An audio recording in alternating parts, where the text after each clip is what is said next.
Hello boys and girls, Hannah Baker here, live and in stereo. No returning engagements, no encore, and this time, absolutely no requests. I hope you're ready because I'm about to tell you the story of my life.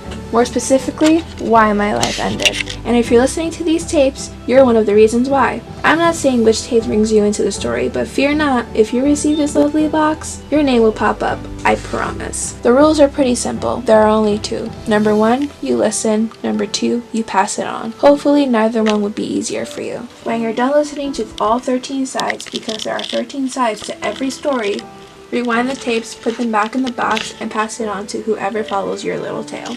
In case you're tempted to break the rules, understand that I did make a copy of these tapes. Those copies will be released in every public manner if this package doesn't make it through all of you. This is not a spur-of-the-moment decision. Do not take me for granted. Again, you are being watched. Alex Standall, it's your turn. I'm sure you have no idea why you're on here, Alex. I'm sure you think you did a good thing, right? You voted me thickest in freshman class. How could anyone be angry at that? Maybe some people think you were right in choosing me. I don't think so, but let me put it this way. I don't think my thickness, as you call it, was the deciding factor. I think the deciding factor was revenge. This tape is about how people change when they see your name on a stupid list. For every name, every story that completes this list, but guess what? Every single event documented on here may have never happened if you, Alex, not written my name on that list. It's that simple. You needed a name to put down opposite Jessica's, and since everyone in school already had a perverted image of me, I was the perfect choice, wasn't I? This tape isn't about what you did, Alex. It's about the repercussions of what you did. More specifically, it's about the repercussions to me. It's about the things you didn't plan, the things you couldn't plan. So tell me, Jessica, which do you mean to do? Punch me or scratch me? Because it felt like a little bit of both, like you couldn't really decide. And what was it you called me? Not that it matters, but just for the record.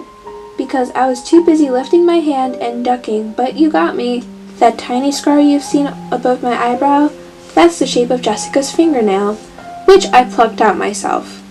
Or maybe you've never seen it, but I see it every morning when I get ready for school. Good morning, Hannah, it says. And every night when I get ready for bed. Sleep tight.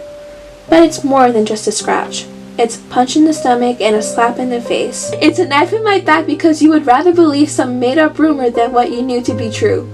Jessica, my dear, I'd really love to know if you dragged yourself to my funeral, and if you did you notice your scar? And what about yourself?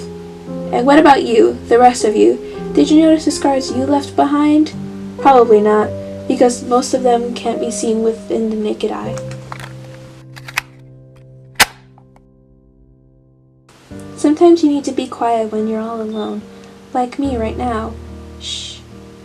For example, you better be quiet, extremely quiet, if you're going to be a peeping Tom, because what if they heard? What if I found out? Guess what, Tyler Down? I found out. I'm trying to understand the excitement of staring through someone's bedroom window, watching someone who doesn't know they're being watched. Trying to catch them in the act of. What were you trying to catch me in the act of, Tyler? And were you disappointed or pleasantly surprised? Okay, a show of hands, please. Who knows where I am? Who knows where I'm standing right now? If you sat outside Tyler's window, you're right, and that's A4 on your maps. Let's take a peek inside before you get home, shall we? A hallway light's on, so I can see pretty well. And yes, I see exactly what I expected. There's a bunch of camera equipment lying around. You've got quite a collection here, Tyler. A lens for every occasion. So tell me, Tyler, those nights you stood outside my window, was I spontaneous enough for you? So I walked into Rosie's and sat at the counter. When you go there, if you go there, don't order right away. Just sit and wait a little more. So sit there and every few minutes glance at the clock. The longer you wait, and this is true, the slower the hands will move. When 15 minutes are up, you have my permission to order a shake. Because 15 minutes is 10 minutes longer than it should take even the slowest person to walk there from school. Somebody isn't coming. 30 minutes is a long time to wait for a Valentine's date, especially inside Rosie's diner by yourself. It gives you plenty of time to wonder what happened. Did you forget? Calm down, Hannah. That's what I keep telling myself. You're not setting yourself up for a fall. Calm down. Those were the thoughts running through my head after waiting 30 minutes for Marcus to show up, which probably didn't put me in a good frame of mind for when he finally did show up. He sat down on the stool next to me and apologized. I told him that I almost given up and left. He took my empty milkshake glass and apologized again, but in his mind he wasn't late. He wasn't sure I would even be there. And I'm not going to hold that against him.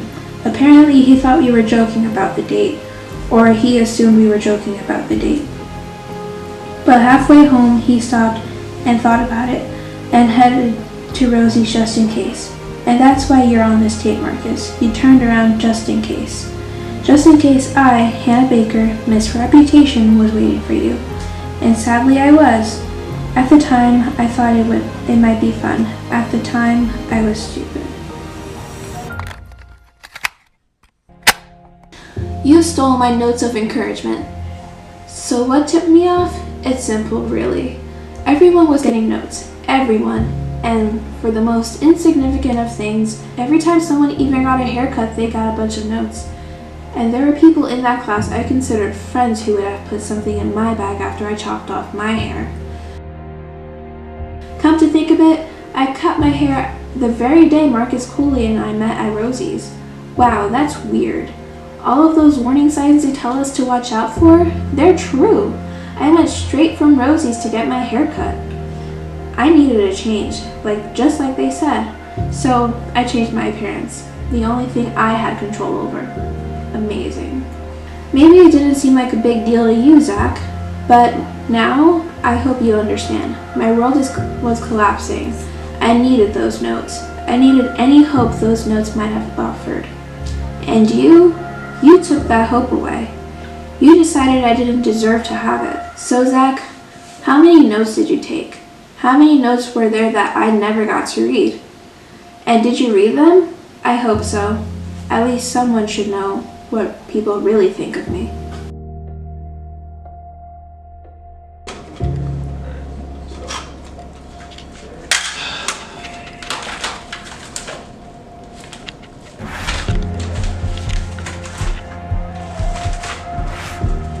Where's the tapes? Where's the rest of the tapes?